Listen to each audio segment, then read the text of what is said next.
할렐루야. 우리 버티컬 새벽 예배에 나오신 성도님들 한 분 한 분을 주님의 이름으로 환영하고 축복합니다. 오늘 함께 은혜의 말씀, 주님이 베푸신 모든 은혜를 잊지 마십시오 라는 제목으로 함께 은혜의 말씀 나누겠는데요. 오늘은 103편 1절부터 11절까지의 말씀을 묵상합니다. 우리 그 중에서 1절과 2절 함께 우리 봉독하도록 하겠습니다. 내 영혼아 여호와를 송축하라. 내 속에 있는 것들아 다 그의 거룩한 이름을 송축하라. 내 영혼아 여호와를 송축하며 그의 모든 은택을 잊지 말지어다. 아멘. 같이 한번 기도하겠습니다. 사랑의 하나님, 감사를 드립니다. 우리의 영혼을 깨워 우리의 생명을 하나님 다하여 주님을 예배하길 원합니다. 오늘 이 시간 우리의 예배를 받아주시고 주님 홀로 영광 받아주시옵소서. 정말로 예배 가운데 주님의 임재를 경험하길 원합니다. 하나님 아버지 함께하여 주시고 우리의 모든 예배를 통하여서 주님을 더 사랑하는 귀하고 복된 시간 되게 하여 주시옵소서. 이 모든 예배를 주님께 의탁드립니다. 우리를 구원하신 예수 그리스도의 이름으로 기도드립니다. 아멘. 우리 지난 주일부터 우리 교회 비전 시리즈를 우리 함께 나누었는데요. 지난 주에는 예배에 관해서 우리가 함께 은혜를 나눴습니다. 우리가 참된 예배를 회복하여서 정말로 우리뿐만 아니라 또 맨하탄 땅이 참된 부흥을 경험하고 주님께 온전한 예배를 올려드리는 공동체로 거듭나자라고 이렇게 말씀을 나눴는데요. 예배의 중요한 요소 중에 우리가 특별히 하나님의 하나님 되신 하나님만이 예배의 대상이시고 주인이시고 하나님만이 예배를 받으시기에 합당하신 분이시라는 것을 우리가 나누었고 우리가 하나님이 우리에게 행하신 일들을 우리가 기억해야 된다. 그분의 성품에 대해서 우리가 기억하고 찬양하고 예배해야 된다라고 나누었는데요. 오늘 이 시간에 다윗이 다시 한번 우리에게 우리가 어떻게 예배해야 되는지에 대해서 가르쳐 주고 있습니다. 다윗이 하나님을 어떻게 예배했는지 그 말씀을 통해서 우리에게 주시는 그 놀라운 교훈을 함께 나누고 다시 한번 우리가 하나님이 찾으시는 예배자로 거듭나는 시간이 되기를 간절히 소원합니다. 먼저 1절에서 5절 말씀은 찬양으로의 초청과 하나님의 은택을 기억하라 라고 말씀을 하고 있고요. 6절부터 11절은 보면은 역사 속에서 행하신 하나님을 찬양하고 그분의 성품을 찬양하라고 다윗이 우리에게 말씀해 주고 있습니다. 다윗은 먼저 자신의 영혼을 깨워서 예배의 자리로 불러 세웁니다. 그리고 하나님을 송축하라고 명령하고 있는데요. 우리 1절 말씀을 같이 한번 읽겠습니다. 내 영혼아 여호와를 송축하라. 내 속에 있는 것들아 그의 거룩한 이름을 송축하라. 여기에서 다윗은 자신의 영혼을 예배의 자리로 불러 세우고 있는 것이죠. 그리고 계속해서 내 속에 있는 것들아 라고 이야기를 하는데 이 내 속에 있는 것들아의 원어적인 의미를 히브리어 원어적 의미를 보면 간이나 콩팥 이런 어떤 우리 인간의 이 내부에 있는 기관들을 의미합니다. 그 고대 당시에는 이러한 기관들이 감정을 담당했다라고 생각을 했는데요. 뿐만 아니라 이러한 기관들은 생명과 직접적인 연관이 있다라고 사람들은 생각을 했습니다. 다시 말하면 다윗은 자신의 영혼을 불러일으키고 또한 자신의 생명을 다해서 예배하는 게 중요하다라고 이야기를 하고 있는 것이죠. 그래서 자신의 영혼과 생명에게 이야기를 하고 있습니다. 내가 온 마음과 전심을 다해서 내 생명을 다해서 하나님을 예배해야 된다라고 이야기를 하는 것입니다. 다시 말하면 우리가 예배할 때 그저 목소리로 아니면 그저 예배에 참여하는 것으로 끝나는 게 아니라 우리의 영혼을 다해서 생명을 다해서 우리 하나님을 예배해야 된다라고 말씀을 하고 있습니다. 그렇게 하기 위해서 자신을 불러일으키고 깨우는 것이죠. 다시 말하면 우리가 그런 하나님을 예배할 때 우리에게 중요한 것은 결단과 의지가 필요하다라는 것입니다. 제가 지난주에도 이야기를 했지만 우리가 결단이 없이는, 의지가 없이는 우리 이 세상에서 정말로 하나님을 온전히 예배할 수가 없습니다.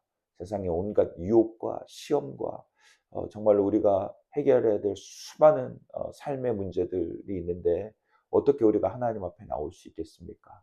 우리가 하나님 앞에 나오기 위해서 우리가 결단하고 여러분 의지적으로 예배 자리로 나오시기를 간절히 바랍니다. 2절부터는 여호와 하나님을 송축할 이유들에 대해서 또한 말씀하고 있는데요. 다윗은 그 하나님의 은택을 잊지 말라라고 이야기를 하고 있습니다. 우리 삶을 보면 사실 불안하고 걱정스럽고 또 두려운 일들이 사실 너무나 많습니다. 그것이 우리의 삶이죠. 그리고 우리가 해결해야 될 수많은 삶의 문제가 너무나 많은 게 사실입니다. 그렇기 때문에 우리가 의도적으로 하나님의 은택을 먼저 기억해야 되는 것입니다. 그렇지 않으면 세상의 문제에 우리가 압도될 수밖에 없습니다.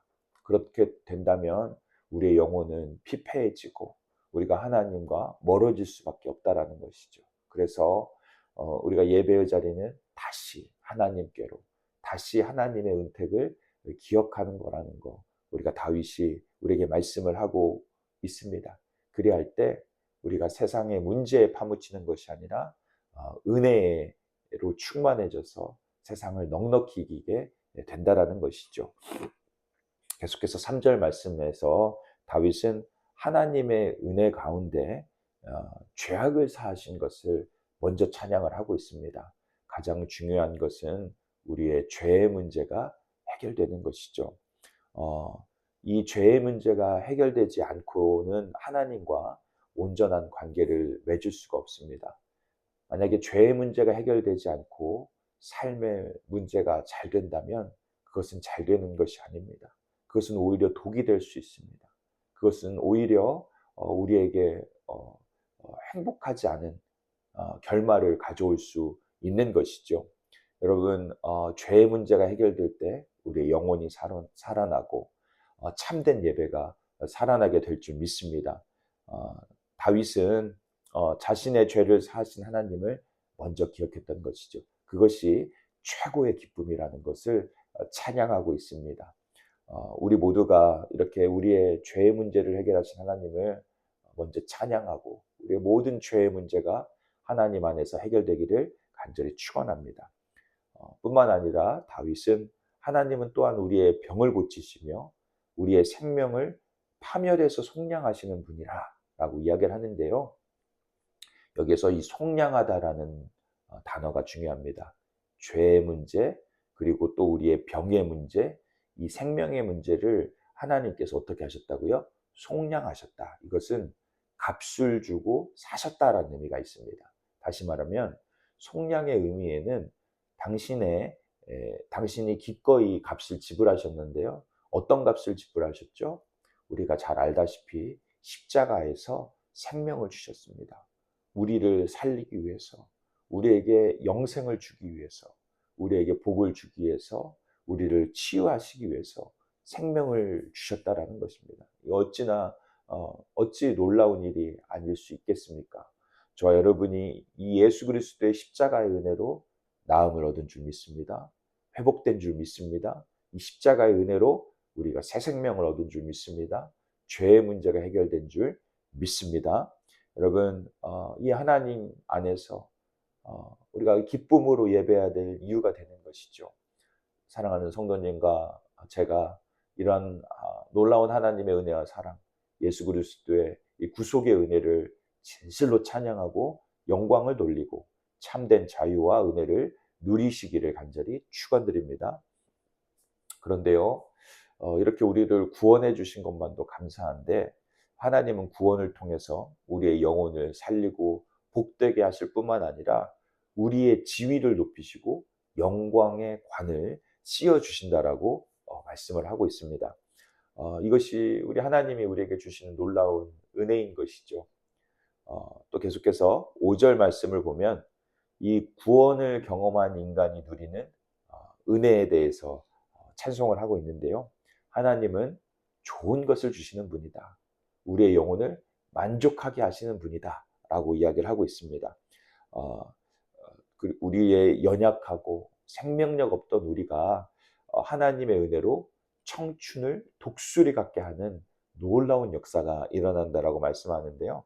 이것은 우리의 생명의 질적인 변화, 우리의 영혼의 질적인 변화를 이야기를 하고 있는 것입니다. 구원받은 영혼이 누리는 질적인 변화를 말씀을 하고 있는 것이죠. 우리가 예배를 잘 드리고 그 예배 가운데 참된 은혜를 경험하면요, 이것은 놀라운 은혜를 경험하게 되는 것이죠. 이 놀라운 은혜가 저와 여러분에게 임하기를 간절히 축원드립니다. 계속해서 6절 말씀을 보면요, 이제 다윗은 자신의 개인의 구원을 넘어서 역사 가운데 통치하시는 하나님에 대해서 찬양을 하고 있습니다. 여호와께서는 공의로운 분이시죠. 공의로운 일을 행하시는 분이시죠. 어, 세상의 왕이 억압하고 잘못된 통치로 불의가 판을 치는 세상에서 하나님이 직접 개입하신다라는 사실에 대해서 6절에서 선포를 하고 있는데요. 하나님이 심판자가 되시고 진정한 왕이 되셔서 우리의 일을 돌보시고 통치하시는 줄 믿으시길 간절히 바랍니다. 이 7절 말씀을 보면 그 일을 누가 봤다고요? 모세가 봤습니다. 그리고 이스라엘에게 그 일을 행하셨다라고 이야기를 하는데요.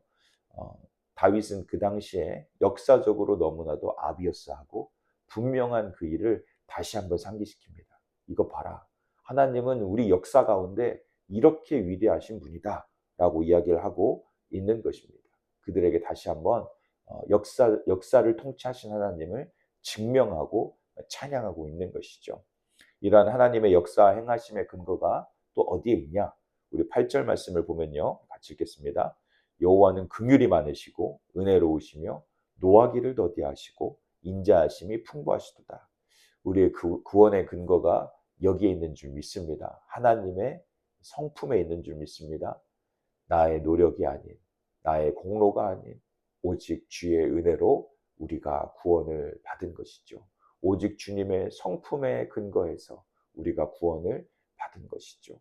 주님의 인자가 아니고서는, 주님의 성실하심이 아니고서는 우리는 구원받을 수 없는 것입니다. 이 놀라운 은혜, 저와 여러분이 온전히 예배할 수 있기를 간절히 바랍니다. 마지막으로 10절과 11절 말씀 함께 읽겠습니다. 우리의 죄를 따라 우리를 처벌하지는 아니하시며 우리의 죄악을 따라 우리에게 그대로 갚지는 아니하셨으니 이는 하늘이 땅에서 높음같이 그를 경외하는 자에게 그의 인자하심이 크심이로다. 할렐루야. 만약에 우리의 죄대로 심판하셨다면 우리 가운데 살아남을 수 있는 사람이 있을까요? 아무도 없습니다. 그러나 하나님께서 용서와 사랑으로 우리에게 구원을 주셨습니다. 하나님의 공의대로 갚으시는 분이지만 하나님의 공의는, 그 정의는 긍휼과 인자하심, 그 성실하심으로 완성되었다라는 것을 우리가 기억해야 됩니다. 그 하나님의 공의와 사랑이 만난 곳이 어디입니까? 십자가이죠. 우리 예수 그리스도의 놀라운 십자가의 은혜는 하나님의 공의와 그 사랑이 만난 지점이죠.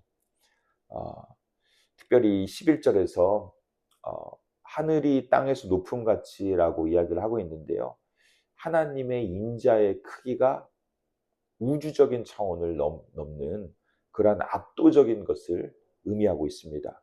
우리의 죄를 압도하는 그분의 인자로 인해서 우리가 구원을 얻은 것이죠. 여기서 크시미로다라는 단어는 히브리어 가바르라고 이야기를 하는데요. 이 단순한 어떤 그 크다라는 어떤 부피나 용적을 이야기를 하는 것이 아닙니다. 이 단어는 군사적인 용어인데요. 전쟁에서 적을 압도하다, 능가하다, 이기다라는 단어가 있습니다. 근데 이 단어가 쓰인 용례를 보면요. 창세기 7장 18절에서 노아의 홍수가 창일하였다라는 것에서 이 창이라는 단어가 바로 가바르라는 단어인데요. 다시 말하면은 하나님의 그 압도적인 그 비위가, 그 홍수가 온 우주를, 온 세계를 덮었다라는 데 쓰인 단어가 이 가바르입니다.